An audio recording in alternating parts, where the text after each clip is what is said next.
এখানে সাধারণ ক্রেতা কে আছে? আমরা এই দোকানদার।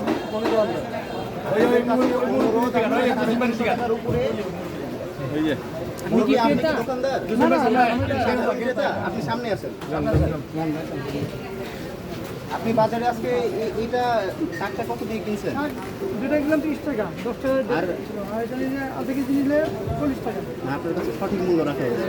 আর আপনি যদি মাছ কিনতে আসেন, একজন দোকানি যদি আপনাকে 350 টাকার উপরে 351 টাকা বলে, আপনি ওই ক্ষেত্রে এটা বাজেয়াপ্ত করবেন, সম্পূর্ণভাবে বয়কট।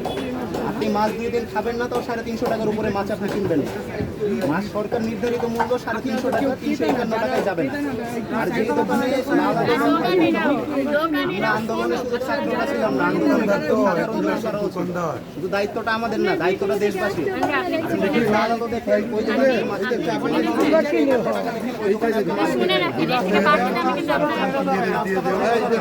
রাস্তাটা ক্লিয়ারেন্স দিয়ে দাও।